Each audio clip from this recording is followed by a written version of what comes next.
Torch Trust, Sight Loss 101, in conversation with Marilyn Baker.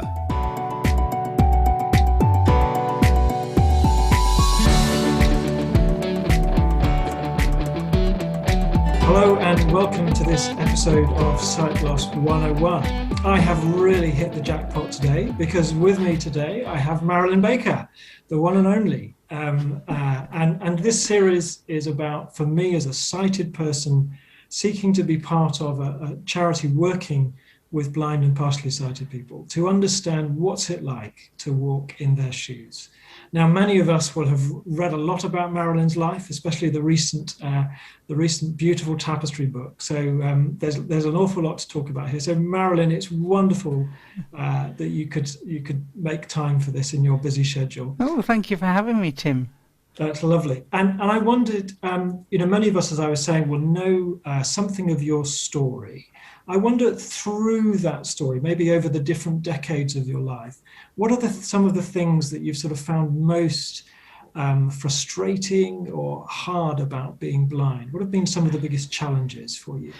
Well, I think I'll go back to the beginning. You see, my parents didn't know that I was going to be blind. And so everything seemed fine. I was premature. I say it's the only time I've ever been early. But anyway, the thing is that when I got a squint, they took me to the hospital. And, I mean, they kept me in, and that was a bit of a shock to my mum. But when they told her just, out of the blue that I was never going to be able to see and that I would lose my sight anyway, the sight I had, she was devastated. And my father went into a sort of depression. And there wasn't the support either then to help people so much. And so over the next kind of 18 months or so, I lost my sight. And apparently she saw me like trying to strain to look at the last bits of light I was catching. And I think she found that very heartbreaking, Gosh, yeah. And so I don't remember seeing anything. But actually, to be totally blind these days is unusual. An awful lot of people were blind at the time I was born. And the reason is, you see, they gave us too much oxygen in the incubator. Now, they didn't know then that was the case. They found out a few years later what was the cause. But there were a lot of children became blind. And depending on how long you were in the incubator, that made the difference to the way you were blind, if you know what I mean. So I'm totally blind, and apparently there's only about 4% now in our nation that are totally blind. Right. Most people do have some light sense. Yes, they do. Yeah. But you have none. You have none whatsoever. None whatsoever. Nothing. Nothing at all. No. Do you remember anything about sight from when you were so tiny, or was you too Not young? Even a bit. Not even a tiny bit. I don't, and that's why things like colours are difficult for me. Like if I'm going to wear clothes, I mean, it's quite important for me as I'm a singer and a songwriter. I need to look nice, and I haven't got the slightest idea. I don't even remember what colours go with what. They're just words for me.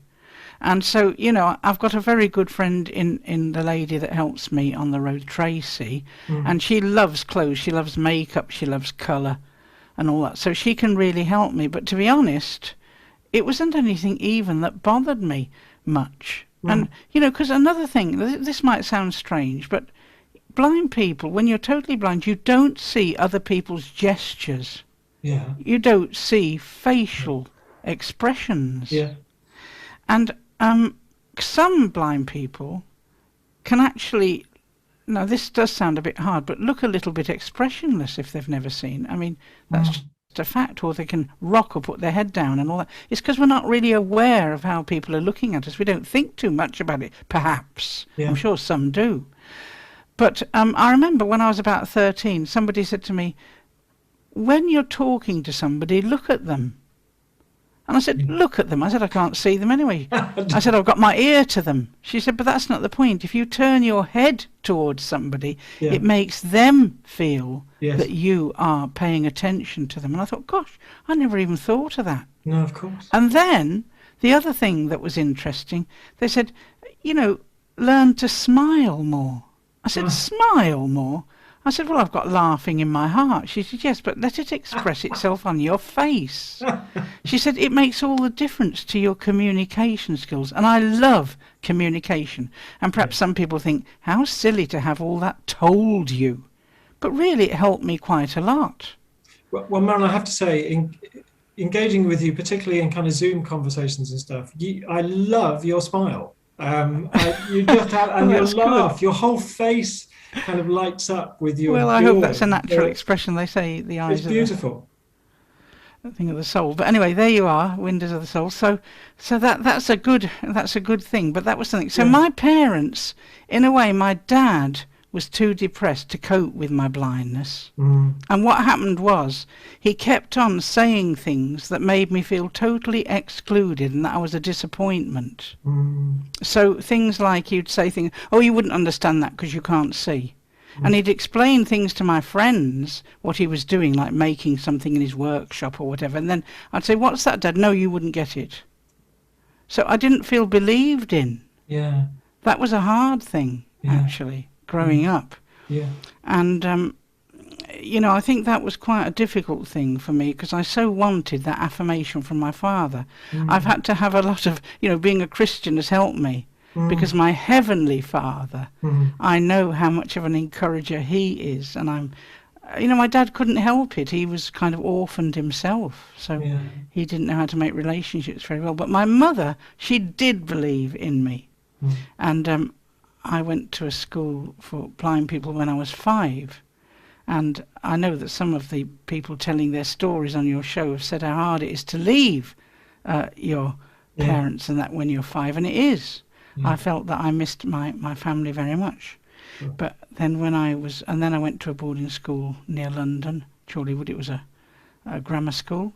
And then I went to the Royal College of Music. Now that was interesting. I'd never mixed with sighted peers. Right. Okay. Yeah. I suppose being in blind schools from the beginning. Yeah. And I didn't have any brothers and sisters. Yeah. And I went to this hostel where I lived. I had to learn my way. I was very sure that God, because I'd become a Christian when I was about 16, I was sure that God would give me a place in a hostel that was very close to the college. Yeah. But they wouldn't take me because I was blind. And so I had to go and learn a walk, which was quite complex, to a hostel quite a long way away. But in the end, that served me well. One thing you wouldn't know about this type of blindness that I have, they used to give it a long name. I think it's got a different name now. Retrolental fibroplasia, it used to be called. But anyway, the thing is, it affects your spatial concepts. It does something to the brain. It's not just the eyes. Okay.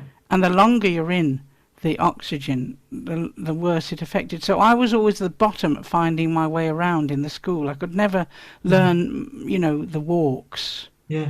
And they actually explained it to me, and they said, this is something to do with the reason you're blind. People with this kind of blindness have much poorer mobility skills often. Ah, interesting. So that's interesting because, that meant I needed more help.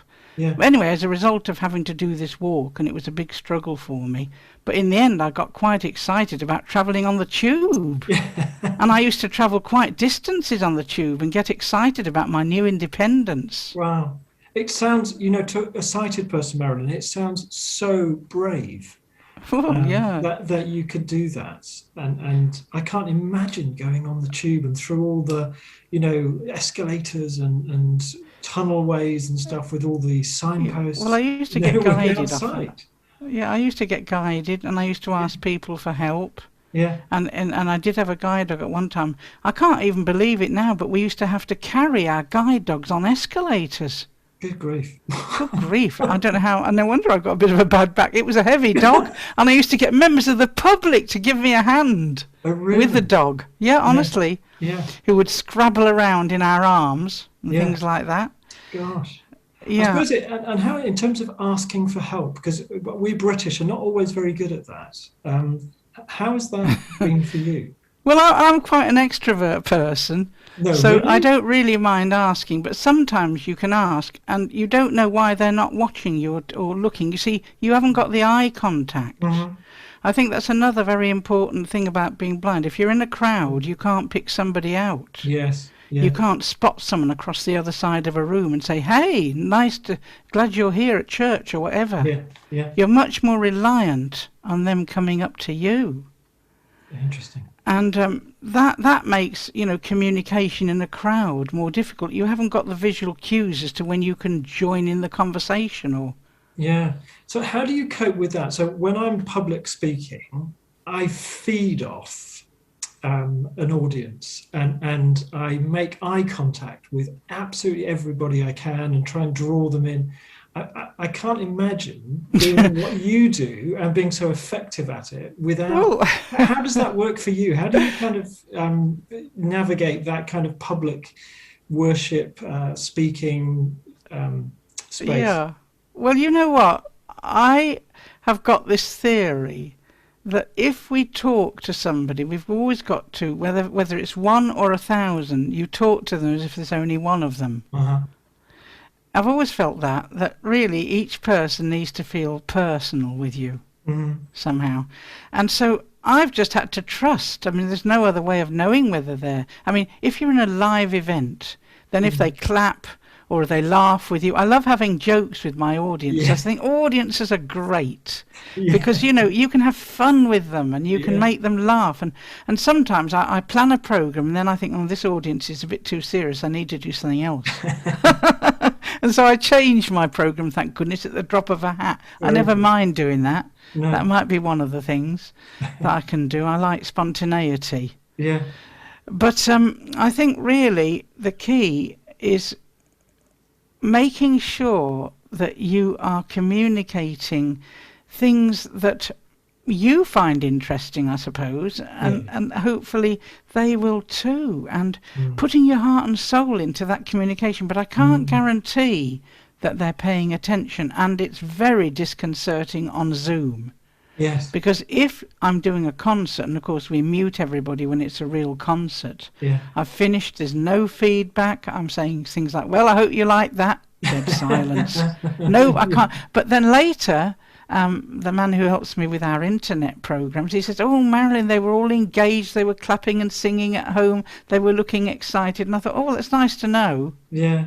But we lack the feedback. Yeah. So that's why I think it's very important when someone who can see is with a blind person that you don't presume they know things. Of course, you could presume too much, or you could give them too much info. And if the person's a bit kind of feisty and a bit of a bad mood, they say, don't tell me that, I know that already. Well, that's unfortunate if they're like that. But it's better to be more verbal.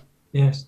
It's better to say things. Better, if I'm in an area, I was walking around Eastbourne the other day, and I said to my friend, well, are there any shops around? Oh, yes, she said, as if to say, don't you know? I thought, no, I didn't really. I didn't know whether there were shops or whether it was just residential housing. Yeah, of course, yeah. I didn't know. Yeah. So when I'm with somebody, I like to take their arm and I like them to, if they've got a lovely view, for instance. Now, I can't see a view. No. But on the other hand, if somebody's enamoured by a view and they say, oh, the sunset, it's so wonderful. Yeah. Now, I love to feel how they're loving it, because that somehow gives me a sense that I can love it as well. I can't love it in the same way as they can. Yeah. But something about that communication, it doesn't make me bitter. The other thing I think about being blind, actually, is that I've learnt, and believe me, I'm sure many have, whether they can see or not see, but the detail of God's care. Huh. Now, like if I lose something on the floor, or whatever it is, if nobody's around, who do I talk to? I chat to him, my wonderful Father God. And I say, Lord, I've lost this. Now, where could it be? Now, I can't say that every time I find it, but often I do. And, I remember, just recently, Tracy, my friend, had a problem with her computer. And I can't read her screen, actually, because I haven't got any talking software on her computer. And she was saying, I'll have to call the computer man and all that. And in my heart, it was like God's Holy Spirit. He's a wonderful friend. And he said, go and help her. I said, how can I help her, Lord? He said, you'll sort it. I said, will I? So I went in with great confidence. I said, let me have a look. She said, what do you mean, have a look? I said, well, I'm going to just sort it for you. I don't know how. So I said, look, I said, I can't close this window. So I gave her a key command that usually works for me. Mm. Believe it or not, it all closed Did it it? and she sorted it. And I thought, isn't that wonderful, Lord? You know, I love the detail. So what it means, Tim, when I write songs, I put this kind of thing into the songs, not about Tracy's computer, but I'm putting the fact that God cares about the detail, that he loves to be our greatest encourager, that things that really are on our hearts that we really care about, he totally cares about. And I've proved it through the reliance of being blind, like when I'm wanting to cross a road. Yeah. I'm praying about crossing a road. Yeah. Wow. I'm talking about being safe to him, and maybe he'll send someone to help me or whatever. Yeah. But he's a friend to me in my blindness, you know. Yeah. And it sounds like the trust that you've had to develop and the reliance both on other people and therefore on God has actually been a real bonus to you. So I think it has. I would say that that's tremendously true for me, yes. Yeah, I mean, you know, the trust, I've learnt a lot. My father wasn't trusting, he couldn't be, and he always kept telling me to look after number one and that nobody would help me if I didn't help myself. But I had to unlearn that lesson. And I think that's why I love reaching out to people, because I want them to feel that they can trust me. But most of all, that they can trust our wonderful God who loves them, you know, and loves me, and has shown me that within some of the plights I get in and different things, that he's alongside me every moment. Yeah. And there's a verse, actually, which some people will know. I wished I could find it, and whether I will be able to. It's in Isaiah. I think it might be Isaiah 46, but it's about the Lord leading the blind in ways that they do not know. And of course you could take that as spiritually blind, or you could take it as literally blind. And in the Message version it's even more amazing. I'll just see if I can... No, I don't know that I can. That's all right. I think we've got the gist of it. Yes, that's right. Yeah. But he'll lead them in unfamiliar paths. Yeah. He'll guide us, you know, and he'll put light in front of us, and he'll make paths level. Yeah. And I think that's such a fantastic promise. And as I say, in modern translation in the Message, he says, I won't leave you for a moment. Yeah. And I think, great, okay, Lord, I'm taking that. Yes, please. Yeah, that's it, Lord, you know. It says, these are the things I will do for them, and I will not forsake them. That's it. So that's my trust. I don't mean it's never hard being blind. I think there are times when I just think, gosh, I wish I could drive. Waiting for a bus drives me mad when it doesn't sort of turn up, and you know, just wanting to go out for a walk. I haven't got a guide dog, and I'm not good with a long cane. So I'm a bit stuck at the moment. I have to rely on my friend to take me. And really, I think sometimes when people get sad or they get frustrated, they go out for a walk. Or they can get away from a situation. Yeah, but it's hard. I remember once getting into a temper in the recording studio, recording one of my albums. Yeah. And I stamped my foot. I didn't like what they were doing. I said, I really don't like this. And they said, well, we do. And I said, well, I don't, and it's my song. And I was getting very hoity-toity, you know. And I was doing like this. And I said, right, well, I'm leaving the room. And I went to the door and I walked out. And then I suddenly realised, well, where can I go? I don't know where to go. And, of course, all I managed to do was cause a bad atmosphere. And I couldn't go very far anyway. So I thought, stop getting on your high horse, you know. So there you are. Oh, bless you. Marilyn, I wonder, after, you know, so many, forgive me if this sounds rude, but so many years in ministry and ministering other people, whether you've sort of got, you know, clarity about what is it that kind of is the core message you think God has given you for the world? Oh, what a question, Tim. I think the core message, it's terribly simple, but how he is reaching out and loving every individual. How they respond to that love is another matter. But I believe he sees the gold that he's put in everybody, because we're made in his image. Yeah. That image got marred, but he wants to restore us back, you know what I mean? And he's reaching out. And so my mission, as it were, is to help people understand that he is looking for them, loving them, wanting to be their greatest encourager. And, you know, issues of forgiveness. We meet a lot of people who feel they're rubbish or feel, you know, that they're not worth anything much. And I just love this sense of trying to help them see how worth they are. Yeah. Because I think when God points out things that are wrong in our lives, like the sin in our lives, he does it with great respect for us, actually. Yeah. And gentleness, and yet conviction, of course. But, you know, he's not looking for reasons to withhold from us. And can you see how your sort of view of God, your understanding of God has changed over the years? Absolutely. When I first became a Christian, I was extremely black and white. Everything was, you know, you do this and you don't do that. And it was all to do with, like, performance as well. If I did well as a Christian, if I had my quiet time every single day and did everything, then God would love me and forgive me, because we live in a very performance-orientated world, don't we? We do. But the thing is that I've come to understand, not that these things aren't important, spending time with God, etc., but that doesn't constitute why he loves me. No. And I think that is what has changed about me, really, and my understanding of him. I don't want to become sloppy and over-liberal, but I do want to become flexible even more in his hands and try to see things from his perspective. Yeah. That's so true, isn't it? I weep when I see older folks who are increasingly brittle in their attitudes and stuff. And that's right, brittle. Yeah, brittle. And the beauty of people who have spent a lifetime with God, being molded and mellowed, and are just beautifully gentle, loving people. And I mean, Marilyn, you're on my list of those. Oh, that's very nice to say. I love it when people spend time with the Lord like that and they really know him. They're what I call comfortable people. That's nice.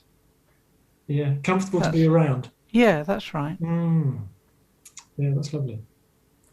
So, Marilyn, just to end, what would your top tip be for me as a sighted person, as I work alongside, befriend folk who are blind or partially sighted? What would you say is the thing that I most need to know? Well, I think the key thing is connect. Connect with them. You won't have the eye contact, but we love friendship. You know, sometimes in church, people will say, okay, sit down and we'll get you a coffee. And that's very nice. And then they leave you to it. What I might prefer more is if somebody would take my arm and say, oh, so-and-so's here today. Is anyone you particularly want to chat to? Or shall we go and have a talk with so-and-so? Or, you know, connection is all important. And, you know, yes, describing things, we've already talked about that. And, you know, it's like it's not so different getting to know a blind person as from anyone else. The only thing is they can't see what you can see, so you can convey those things, but they might be able to see things that might shock you, things inside or underneath. I feel I know people, even if I can't see them. Do you know, people say, oh, you can't see me. Okay, but I actually can see something quite different. I can see hearts. Yeah. Mind you, I'll tell you one funny thing.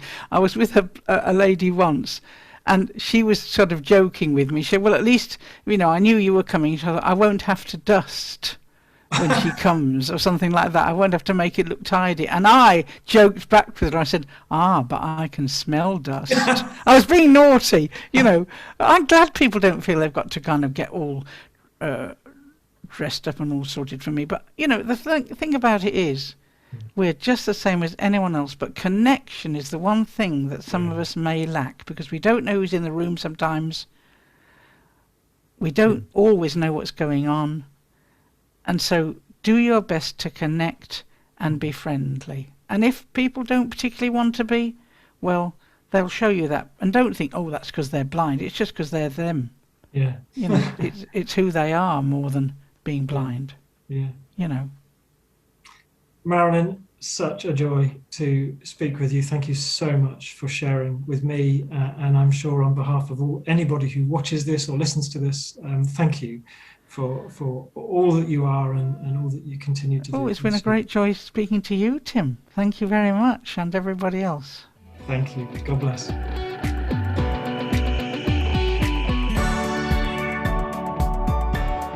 Thank you for joining us on Sight Loss 101.